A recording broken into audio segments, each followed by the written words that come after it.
Welcome back to Venus Eduway. അപ്പൊ കൂട്ടുകാരെ, നമ്മുടെ തൊട്ട് അയൽപക്കത്ത് സംസ്ഥാനമായ തമിഴ്നാട് മുഖ്യമന്ത്രി ആരാണ്? നിങ്ങൾക്ക് എല്ലാവർക്കും അറിയാം, നമുക്ക് എല്ലാവർക്കും സുപരിചിതനായ വിജയാണ് തമിഴ്നാടിന്റെ പുതിയ മുഖ്യമന്ത്രി. എന്നാൽ നമ്മുടെ മുഖ്യമന്ത്രിയും മറ്റു മന്ത്രിമാരെ കുറിച്ചൊന്നും അറിഞ്ഞിരിക്കണ്ടേ? അപ്പൊ തീർച്ചയായും നമ്മുടെ എക്സാം എഴുതുന്ന എല്ലാ കൂട്ടുകാർക്കും നമ്മുടെ മുഖ്യമന്ത്രിയും മന്ത്രിമാരെ കുറിച്ചും ഒക്കെ നന്നായിട്ട് അറിഞ്ഞിരിക്കേണ്ടതായിട്ടുണ്ട്. അപ്പൊ അതുകൊണ്ട് നമ്മൾ ഇന്നത്തെ ക്ലാസ്സിൽ നമ്മുടെ കേരളത്തിലെ പുതിയ മുഖ്യമന്ത്രിയും അദ്ദേഹത്തിന്റെ മന്ത്രിമാരെയും അവർ കൈകാര്യം ചെയ്ത വകുപ്പുകളുമാണ് മനസ്സിലാക്കാൻ പോകുന്നത്.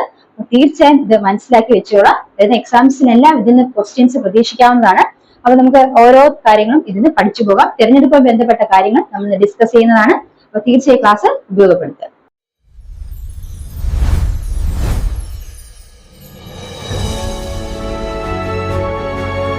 അപ്പൊ കൂട്ടുകാരെ, നമ്മുടെ എക്സാംസിന് മനസ്സിലാക്കാൻ വേണ്ട പഠിച്ചിരിക്കേണ്ട പ്രധാനപ്പെട്ട ഒന്നാമത്തെ വസ്തുത ഏതാ പഠിച്ചോളൂ. ഒന്നാമത്തെ ചോദ്യം ഇതാണ്: കേരള നിയമസഭാ തെരഞ്ഞെടുപ്പ്, കേരള ചരിത്രത്തിലെ നിയമസഭാ തെരഞ്ഞെടുപ്പ് എത്രാമത്തെ നിയമസഭാ തെരഞ്ഞെടുപ്പാണ് നടന്നത്? 17ാമത്തെ നിയമസഭയാണ് തെരഞ്ഞെടുപ്പാണ് നടന്നത്. അപ്പൊ കേരള ചരിത്രത്തിലെ 17ാം നിയമസഭാ തെരഞ്ഞെടുപ്പാണ് നടന്നത്. 16ാമത്തെ നിയമസഭയാണ് രൂപം കൊണ്ടിരിക്കുന്നത്. ഇനി പ്രധാനപ്പെട്ട മറ്റൊരു വസ്തുത എന്ന് പറയുന്നത് ഏറ്റവും കൂടുതൽ സ്ത്രീ വോട്ടർമാർ അവരുടെ അവകാശം വിനിയോഗിച്ച തെരഞ്ഞെടുപ്പ് കൂടിയായിരുന്നു ഇത്. അതുപോലെ ഭിന്നലിംഗക്കാർക്ക് 273 ഭിന്നലിംഗക്കാർ വോട്ടവകാശം വിനിയോഗിച്ച തെരഞ്ഞെടുപ്പ് കൂടിയായിരുന്നു ഇത്. ഇനി നിയമസഭാ രൂപീകരണം ബന്ധപ്പെട്ട് നമ്മൾ മനസ്സിലാക്കേണ്ട പ്രധാനപ്പെട്ട വസ്തുത ഒന്ന്: ഏറ്റവും കൂടുതൽ വനിതാ പ്രാതിനിധ്യമുള്ള മന്ത്രിസഭയാണ് ഇവിടെ രൂപീകരിക്കുകയുണ്ടായത്. ഇനി നമ്മുടെ മുഖ്യമന്ത്രി വിവിധ വകുപ്പ് കൈകാര്യം ചെയ്ത മന്ത്രിമാരെ കുറിച്ച് മനസ്സിലാക്കുന്നതിന് മുമ്പ് തന്നെ നമുക്ക് നിയമസഭയുമായി ബന്ധപ്പെട്ട പ്രധാനപ്പെട്ട മറ്റു വസ്തുതകൾ മനസ്സിലാക്കാം. 16ാം നിയമസഭയിലെ പ്രോട്ടം സ്പീക്കറായി തെരഞ്ഞെടുക്കപ്പെട്ടത് ജി സുധാകരനെയാണ്. അതുപോലെ തന്നെ 16ാം നിയമസഭയിലെ സ്പീക്കറായി തെരഞ്ഞെടുക്കപ്പെട്ടത് തിരുവഞ്ചൂർ രാധാകൃഷ്ണൻ. 16ാം നിയമസഭയിലെ ഡെപ്യൂട്ടി സ്പീക്കറായി തെരഞ്ഞെടുക്കപ്പെട്ടത് ഷാനിമോൾ ഉസ്മാനാണ്. ഇനി നമുക്ക് മനസ്സിലാക്കേണ്ട പ്രധാനപ്പെട്ട ഒരു പോയിന്റ് എന്ന് പറയുന്നത് 16ാം നിയമസഭയിലെ ചീഫ് വിപ്പായിട്ട് തെരഞ്ഞെടുക്കപ്പെട്ടത് അപ്പു ജോൺ ജോസഫിനെയാണ്. അപ്പൊ ഇത്രയും മനസ്സിലാക്കാം. ഇനി നമുക്ക് നമ്മുടെ ഏറ്റവും പ്രധാനപ്പെട്ട മുഖ്യമന്ത്രിയും അദ്ദേഹത്തിന്റെ മന്ത്രിസഭാ രൂപവുമായി ബന്ധപ്പെട്ട മന്ത്രിമാരും അവരുടെ വകുപ്പുകളെയും കുറിച്ച് മനസ്സിലാക്കാം. അപ്പൊ ആദ്യമായിട്ട് മനസ്സിലാക്കാൻ പോകുന്ന മുഖ്യമന്ത്രി വി ഡി സതീശനെ കുറിച്ചാണ്. അദ്ദേഹത്തിന്റെ മുഴുവൻ പേരെന്താണ്? വടശ്ശേരി ദാമോദരൻ മേനോൻ സതീശൻ എന്നാണ് വി ഡി സതീശൻ എന്നുള്ള മുഖ്യമന്ത്രിയുടെ മുഴുവൻ പേര്. അപ്പൊ അദ്ദേഹം പറവൂരിൽ നിന്നാണ് ഇലക്ഷൻ ജയിച്ച് നമ്മുടെ മുഖ്യമന്ത്രി സ്ഥാനത്ത് എത്തിയിരിക്കുന്നത്. ഇനി അദ്ദേഹത്തിന്റെ പ്രധാനപ്പെട്ട വകുപ്പ്, അദ്ദേഹം കൈകാര്യം ചെയ്യുന്ന വകുപ്പുകളെ കുറിച്ച് മനസ്സിലാക്കാം. പ്രധാനമായിട്ട് ആദ്യം മനസ്സിലാക്കേണ്ട അദ്ദേഹത്തിന്റെ രണ്ടും സവിശേഷതകളാണ്. കേരളത്തിലെ നിയമസഭ, കേരളത്തിൽ നിന്നും അദ്ദേഹത്തിന്റെ പ്രധാനപ്പെട്ട സവിശേഷത കേരളത്തിൽ നിന്നും ഇതുവരെ കേരളത്തിലെ ഒരു മന്ത്രി പോലും ആകാതെ മുഖ്യമന്ത്രി സ്ഥാനത്തിലെത്തിയ വ്യക്തി കൂടിയാണ് അദ്ദേഹം. അതുപോലെ പ്രതിപക്ഷ സ്ഥാനത്തിരുന്നു കൊണ്ട് അദ്ദേഹം പിന്നീട് അടുത്ത തിരഞ്ഞെടുപ്പിലൂടെ മുഖ്യമന്ത്രി സ്ഥാനത്തിലെ വ്യക്തി കൂടിയായിരുന്നു അദ്ദേഹം. അപ്പൊ അദ്ദേഹവുമായി ബന്ധപ്പെട്ട പ്രധാനപ്പെട്ട വകുപ്പുകൾ ഏതൊക്കെയാണ് നമുക്ക് നോക്കാം. നമ്മളുടെ മുഖ്യമന്ത്രിയുടെ പ്രത്യേകതകളൊക്കെ മനസ്സിലാക്കിയാൽ അദ്ദേഹം എന്ന് പറയുന്നത് ഇന്നേ വരെ ഒരു മന്ത്രിസ്ഥാനം പോലും കൈകാര്യം ചെയ്ത മുഖ്യമന്ത്രി പദവിയിലെത്തിയ വ്യക്തിയാണ്.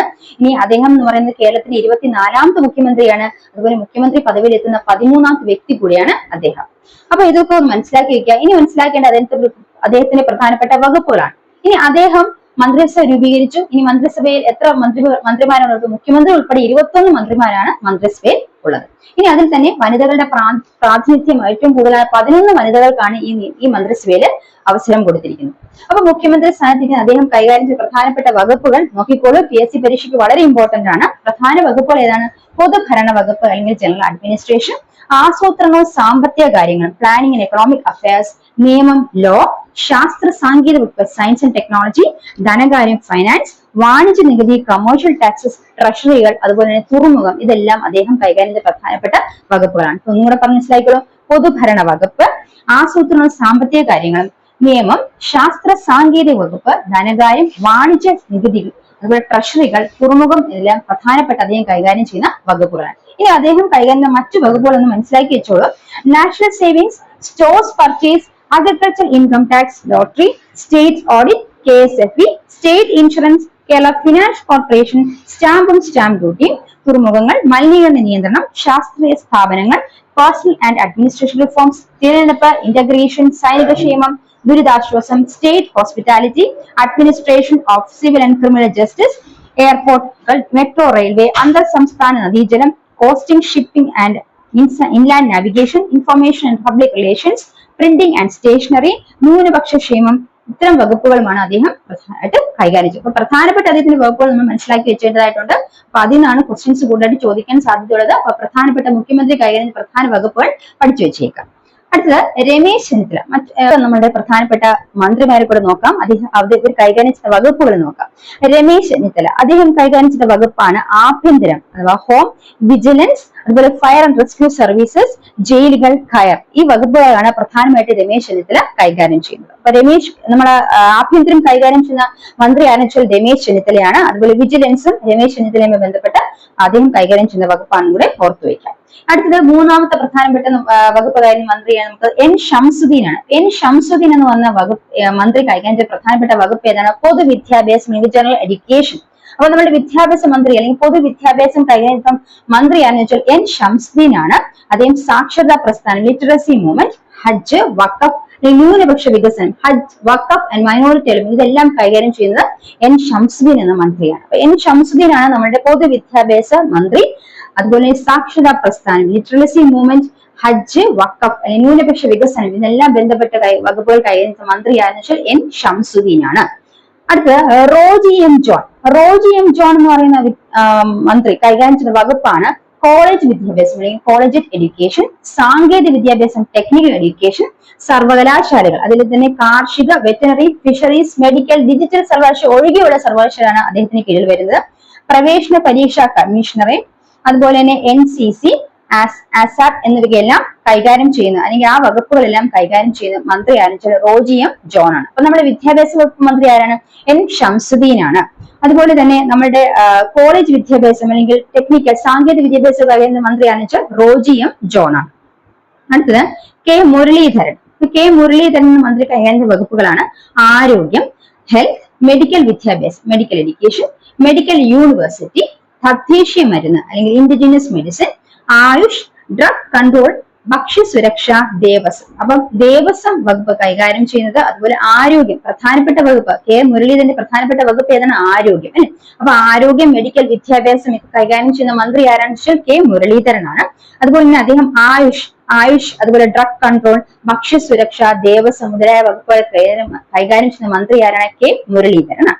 അടുത്ത AP അനിൽകുമാർ. AP അനിൽകുമാർ കൈകാര്യം ചെയ്യുന്ന വകുപ്പുകളാണ് ഭൂമിയും revenue, land and revenue, survey and land records, ഭൂപരിഷ്കരണം, ലാൻഡ് റിഫോംസ്. ഇതെല്ലാം ലാൻഡ് റിഫോംസുമായി ബന്ധപ്പെട്ട അല്ലെങ്കിൽ ലാൻഡും റവന്യൂ ബന്ധപ്പെട്ട വകുപ്പുകളെ കൈകാര്യം ചെയ്യുന്ന മന്ത്രി ആരാണ്? AP അനിൽകുമാർ. അടുത്ത മന്ത്രി നോക്കാം PK കുഞ്ഞാലിക്കുട്ടി. PK കുഞ്ഞാലിക്കുട്ടി കൈകാര്യം ചെയ്യുന്ന വകുപ്പുകളാണ് വ്യവസായം, വാണിജ്യം. അപ്പം ഇത് മനസ്സിലാക്കേണ്ട പ്രധാനപ്പെട്ട വസ്തുത ഏറ്റവും കൂടുതൽ ഭൂരിപക്ഷത്തോടു കൂടി തെരഞ്ഞെടുപ്പിൽ വിജയിച്ച ഒരു വ്യക്തി കൂടിയാണ് PK കുഞ്ഞാലിക്കുട്ടി. അപ്പൊ ഈ 16ാം നിയമസഭയിലേക്ക് തെരഞ്ഞെടുക്കപ്പെട്ട് ഏറ്റവും കൂടുതൽ ഭൂരിപക്ഷത്തോടെ വിജയിച്ച വ്യക്തി ആരാണ്? PK കുഞ്ഞാലിക്കുട്ടിയാണ്. ഇനി അദ്ദേഹത്തിന് കൈകാര്യം ചെയ്ത വകുപ്പുകൾ ഏതൊക്കെയാണ്? വ്യവസായം, വാണിജ്യം, ഇൻഡസ്ട്രീസ് ആൻഡ് കൊമേഴ്സ്, വിവര സാങ്കേതിക വിദ്യ, information technology, artificial intelligence, startup, mining and geology, കൈത്തറി, ടെക്സ്റ്റൈൽസ്, ഹാൻഡ്ലൂം ആൻഡ് ടെക്സ്റ്റൈൽസ് ഇതെല്ലാം കൈകാര്യം ചെയ്യുന്ന ആരാണ്? PK കുഞ്ഞാലിക്കുട്ടി. അപ്പൊ വ്യവസായം, വാണിജ്യം ബന്ധപ്പെട്ട വകുപ്പ് കൈകാര്യം ചെയ്യുന്ന മന്ത്രി ആരാണ്? PK കുഞ്ഞാലിക്കുട്ടി. അടുത്തത് KM ഷാജിയാണ്. KM ഷാജി കൈകാര്യം ചെയ്യുന്ന പ്രധാനപ്പെട്ട വകുപ്പുകൾ panchayat, municipality, corporation, town planning, ഗ്രാമവികസനം, റീജിയണൽ ഡെവലപ്മെന്റ് അതോറിറ്റികൾ, ഹില ഇതെല്ലാം കൈകാര്യം ചെയ്തത് ആരാണ്? KM ഷാജിയാണ്. KM ഷാജി എന്ന വകുപ്പ് മന്ത്രി കൈകാര്യം ചെയ്യുന്ന വകുപ്പുകൾ എന്ന panchayat, municipality, corporation, town planning, ഗ്രാമവികസനം, റീജിയണൽ ഡെവലപ്മെന്റ് അതോറിറ്റികൾ, ഹില എല്ലാം കൈകാര്യം ചെയ്യുന്ന ആ വകുപ്പുകളെല്ലാം കൈകാര്യം ചെയ്യുന്ന മന്ത്രി ആരാണ്? KM ഷാജിയാണ്. അടുത്ത സണ്ണി ജോസഫ്. സണ്ണി ജോസഫ് കൈകാര്യം ചെയ്ത വകുപ്പ് എന്ന് പറയുന്നത് വൈദ്യുതി, പരിസ്ഥിതി, പാർലമെന്ററി കാര്യങ്ങൾ. അപ്പൊ വൈദ്യുതി, പരിസ്ഥിതി, പാർലമെന്ററി കാര്യങ്ങൾ കൈകാര്യം ചെയ്യുന്ന വകുപ്പ് മന്ത്രി ആരാണ്? സണ്ണി ജോസഫ് ആണ്. ഇനി അതുപോലെ തന്നെ പഞ്ചായത്ത്, നിയമസഭ, കോർപ്പറേഷൻ, ടൗൺ പ്ലാനിംഗ്, ഗ്രാമവികസനം മുതലായ ഹില മുതലായ വകുപ്പുകൾ കൈകാര്യം ചെയ്യുന്ന മന്ത്രി ആരാണ്? KM ഷാജിയാണ്. ഇനി ഇലക്ട്രിസിറ്റി അല്ലെങ്കിൽ വൈദ്യുതി, പരിസ്ഥിതി, അതായത് പാർലമെന്ററി അഫയേഴ്സ്, പാർലമെന്ററി കാര്യങ്ങളെല്ലാം കൈകാര്യം ചെയ്യുന്ന വകുപ്പ് മന്ത്രി ആരാണ്? സണ്ണി ജോസഫ് ആണ്. അടുത്ത M ലിജു.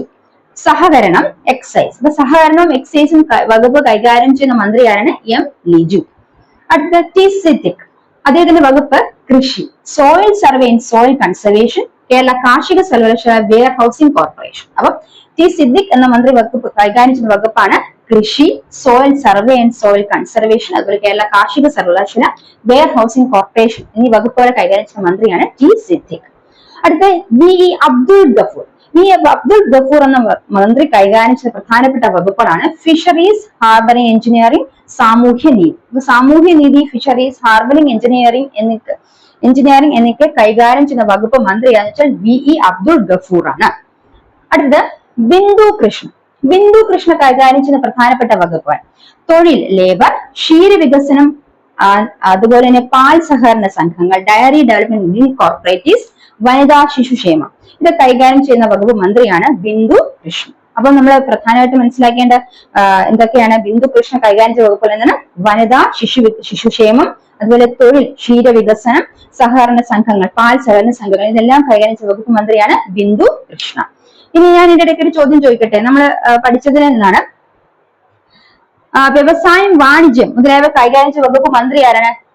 EK കുഞ്ഞാലിക്കുട്ടി. അതുപോലെ തന്നെ ഭൂമി, റവന്യൂ, ലാൻഡ് ആൻഡ് റവന്യൂ ഇത് കൈകാര്യം ചെയ്ത വകുപ്പ് മന്ത്രി ആരാണ്? AP അനിൽകുമാർ.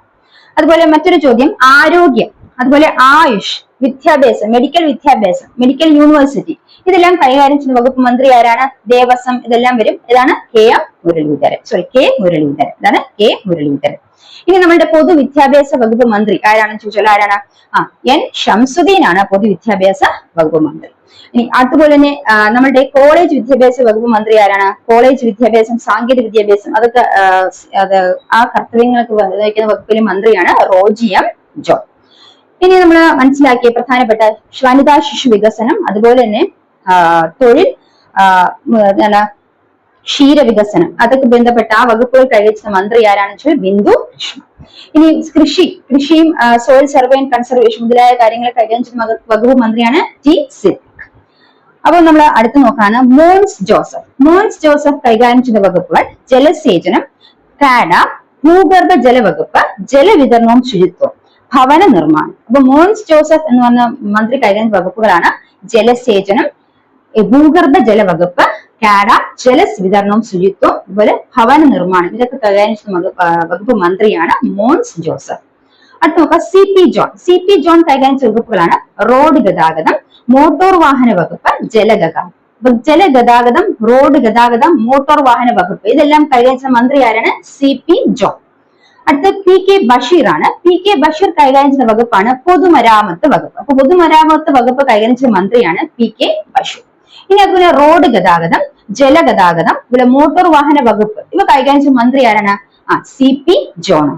അടുത്ത് നോക്കാം ഷിബു ബേബി ജോൺ കൈകാര്യം ചെയ്ത വകുപ്പുകളാണ് വനം, വന്യജീവി സംരക്ഷണം, നൈപുണ്യ വികസനം, കേസ്. അപ്പം കേസ്, നൈപുണ്യ വികസനം, അതുപോലെ വനം, വന്യജീവി സംരക്ഷണം കൈകാര്യം ചെയ്യുന്ന വകുപ്പ് മന്ത്രിയാണ് ഷിബു ബേബി ജോൺ. അടുത്ത അനൂപ് ജേക്കബ് ആണ്. അദ്ദേഹം കൈകാര്യം ചെയ്യുന്ന വകുപ്പ് എന്ന് പറയുന്നത് ഭക്ഷ്യ, സിവിൽ സപ്ലൈസ്, ഉപഭോക്തൃ കാര്യങ്ങൾ, ലീഗൽ മെട്രോളജി. അപ്പം അനൂപ് ജേക്കബ് എന്ന മന്ത്രി കൈകാര്യം ചെയ്യുന്ന വകുപ്പുകൾ ഏതൊക്കെയാണ്? ഭക്ഷ്യ, സിവിൽ സപ്ലൈസ്, അതുപോലെ ഉപഭോക്തൃ കാര്യങ്ങൾ, ലീഗൽ മെട്രോളജി ഈ വകുപ്പുകൾ കൈകാര്യം ചെയ്യുന്ന മന്ത്രിയാണ് അനൂപ് ജേക്കബ്. അപ്പൊ നമ്മുടെ വനം, വന്യജീവി സംരക്ഷണം, അതുപോലെ തന്നെ നൈപുണ്യ വികസനം എന്നിവ കൈകാര്യം ചെയ്യുന്ന കേസ് മുതലായവ കൈകാര്യം ചെയ്യുന്ന വകുപ്പ് മന്ത്രി ആരാണ്? Shibu baby John. അതുപോലെ തന്നെ പൊതുമരാമത്ത് വകുപ്പ് മന്ത്രി എന്നറിയപ്പെടുന്ന ആരാണ്? PK ബഷീറാണ്. അതുപോലെ നമ്മൾ മനസ്സിലാക്കിയ പ്രധാനപ്പെട്ട ഇപ്പൊ പഠിച്ച ഏതാണ്? ഭക്ഷ്യ, സിവിൽ വകുപ്പ് മന്ത്രി അല്ലെ. അതുപോലെ ഉപഭോക്തൃ കാര്യങ്ങൾ വകുപ്പ് കൈകാര്യം ചെയ്യുന്ന ലീഗൽ മെട്രോളജി കൈകാര്യം ചെയ്യുന്ന വകുപ്പ് മന്ത്രി ആരാണ്? അനൂപ് ജേക്കബ്. അടുത്തത് PC വിഷ്ണുനാഥ്. അദ്ദേഹം കൈകാര്യം ചെയ്യുന്ന പ്രധാനപ്പെട്ട വകുപ്പുകളാണ് ടൂറിസം, സാംസ്കാരികം, KSFDC, ചലച്ചിത്ര അക്കാദമി, സാംസ്കാരിക പ്രവർത്തക ക്ഷേമനിധി ബോർഡ്. അപ്പം PC വിശ്വനാഥ് കൈകാര്യം ചെയ്യുന്ന വകുപ്പുകൾ ഏതൊക്കെയാണ്? ടൂറിസം, സാംസ്കാരികം, KSFDC കേരള അതായത് ചലച്ചിത്ര അക്കാദമി, അതുപോലെ തന്നെ സാംസ്കാരിക പ്രവർത്തക ക്ഷേമനിധി ബോർഡ് എല്ലാം കൈകാര്യം ചെയ്യുന്ന ആ വകുപ്പുകളെല്ലാം കൈകാര്യം ചെയ്യുന്ന മന്ത്രിയാണ് PC വിശ്വനാഥ്. അടുത്തത് OJ ജനീഷ് എന്ന് പറഞ്ഞ മന്ത്രി കൈകാര്യം ചെയ്ത പ്രധാനപ്പെട്ട വകുപ്പുകൾ യുവജനകാര്യം, കായികം, മൃഗശാല, മ്യൂസിയം, രജിസ്ട്രേഷൻ, പുരാവസ്തു വകുപ്പ്, ആർക്കൈവ്സ് ഇതെല്ലാം കൈകാര്യം ചെയ്യുന്ന വകുപ്പ് മന്ത്രിയാണ് OJ ജനീഷ്. അപ്പൊ യുവജനക്ഷേമ മന്ത്രി അല്ലെങ്കിൽ കായിക ക്ഷേമ കാര്യങ്ങൾ കൈകാര്യം ചെയ്യുന്ന മൃഗശാല, മ്യൂസിയം ഇതുപോലെ കൈകാര്യം ചെയ്യുന്ന വകുപ്പുകൾ കഴിയുന്ന മന്ത്രിയാണ് OJ ജനീഷ്.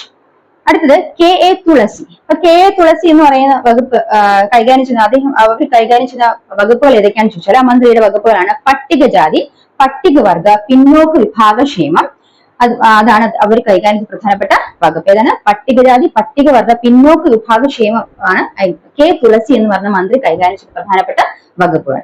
അപ്പം നമ്മൾ പഠിച്ചതിൽ വെച്ച് നമുക്ക് പ്രധാനമായിട്ട് ചോദിക്കാവുന്നത് ഭക്ഷ്യ സിവിൽ സപ്ലൈസ് വകുപ്പ് കൈകാര്യം ചെയ്ത മന്ത്രി ആരാണ് ചോദിച്ചാൽ അതിനാണ് അനൂപ് ജേക്കബ്. അതുപോലെ തന്നെ ടൂറിസം, സാംസ്കാരികം, KSFDC, ചലച്ചിത്ര അക്കാദമി, സാംസ്കാരിക പ്രവർത്തകക്ഷേമനിധി ബോർഡ് ഇതൊക്കെ കൈകാര്യം ചെയ്യുന്ന വകുപ്പ് മന്ത്രിയാണ് PC വിഷ്ണുനാഥ്. ഇനി അതുപോലെ പട്ടിക ജാതി പട്ടികവർഗ പിന്നോക്ക വിഭാഗക്ഷേമം കൈകാര്യം ചെയ്യുന്ന വകുപ്പ് മന്ത്രി ആരാണ്? KA തുളസി. അതുപോലെ തന്നെ യുവജനകാര്യം, മ്യൂസിയം, സൂ, കായികം മുതലായ വകുപ്പ് കൈകാര്യം ചെയ്യുന്ന മന്ത്രിയാണ് OJ ജനീഷ്. അപ്പൊ നമ്മള് കേരളത്തിലെ പുതിയ 16ാം നിയമസഭയിലെ മന്ത്രിസഭയെ കുറിച്ചാണ് ഇന്ന് മനസ്സിലാക്കിയത്. മുഖ്യമന്ത്രി ഉൾപ്പെടെ 21 മന്ത്രിമാരുടെ വകുപ്പുകളും മുഖ്യമന്ത്രിയുടെ വകുപ്പുകളും നമ്മൾ പഠിച്ചു കഴിഞ്ഞു. അപ്പൊ തീർച്ചയായും ഈ ക്ലാസ് ഉപയോഗപ്പെടുത്തുക. വരുന്ന എക്സാംസിന് ഇതിൽ നിന്ന് തീർച്ചയായും ക്വസ്റ്റ്യൻസ് ഉണ്ടാകും. അപ്പൊ മാക്സിമം ഇതിൽ നിന്നുള്ള ക്വസ്റ്റ്യൻസ് പഠിച്ചു വെക്കുക. അപ്പം നമുക്ക് അടുത്ത ക്ലാസ്സിൽ മറ്റു കുറെ കണ്ടന്റുമായി കണ്ടുമുട്ടാം. Bye from me. ക്ലാസ് ഉപയോഗപ്പെട്ടെങ്കിൽ തീർച്ചയായും ചാനൽ സബ്സ്ക്രൈബ് ചെയ്തോളൂ.